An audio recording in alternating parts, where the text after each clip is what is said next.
See, I told you raindrops were falling. Yeah, now you got to use your beautiful husky purple hanky to not just be stylish, but to be functional.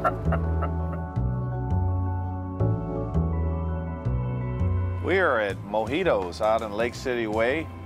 One of the best Cuban sandwiches you'll ever have in the city, and enjoying a nice ginger beer amongst friends. My other friends, not you. We're drinking good Bundaberg ginger beer. You know, I love small restaurants, and I come out here to visit Luam, who's the owner, that his story is fascinating. He's known for his community service. He gives food to the homeless, he gives food to the underrepresented communities. Why are you running for mayor? Didn't you already do this once for a few days? I got a taste of it.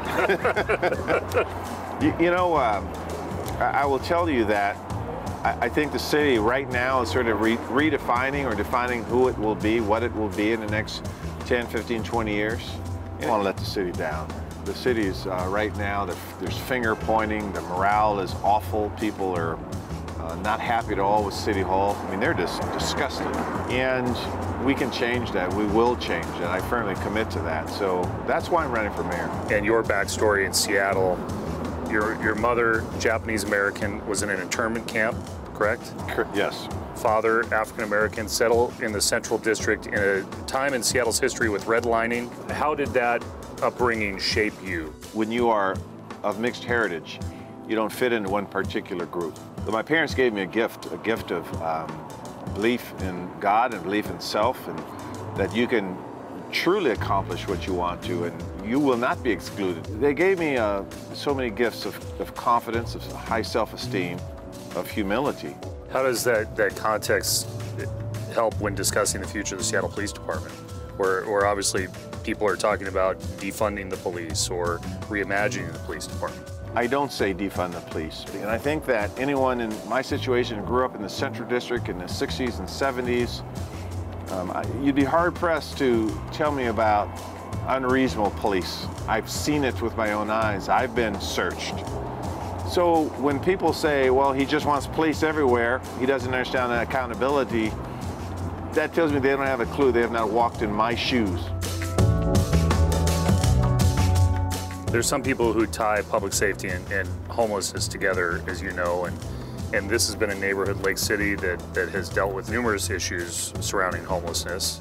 We can do better, we must do better in having a sense of urgency. Whether it's transitional housing to get them out of the parks, out of the streets, where they have water and they have heat, yes, we are going to be very aggressive in doing that and getting them the individualized case management. But we will also not demonize people who just want clean water in their lakes and open space and parks, because they deserve that. They have a right to that as well. So I don't see it as a thin line. I don't understand how people could fight for the status quo. What about widespread zoning changes? Well, I think there's so much zoning capacity right now, we need to take advantage of that. I have said publicly that I don't support the elimination of all single-family zoning. You know, we haven't talked sports yet, and I know you like your sports. Yes. You know, there was a basketball team that used to be here back in 2008. There's been 6 mayors now who have been in office without bringing the Sonics back. And that includes you. You're part of the 6. Okay. You go back. Cheap shot, but that's okay. Take your cheap shots. Yeah, I had 5 days to get the Sonics back. Go ahead. Go ahead, Chris. 6 mayors. So Nichols, McGinn, Murray, you, Burgess, Durkin can't bring the Sonics back. You can be able to bring the Sonics back if you're elected?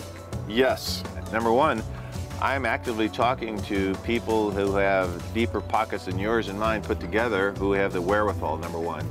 Number two is Seattle is ripe for the market, and given the economics of the NBA last year with COVID, this is a good market. But the important thing, Chris, is why. Just because you and I like seeing people enjoy a game, is that I just firmly believe that there's a sense of camaraderie, a sense of community that comes along with that. See what happens in November. All right, Chris. Thanks for sharing a drink. My pleasure. Ginger beer.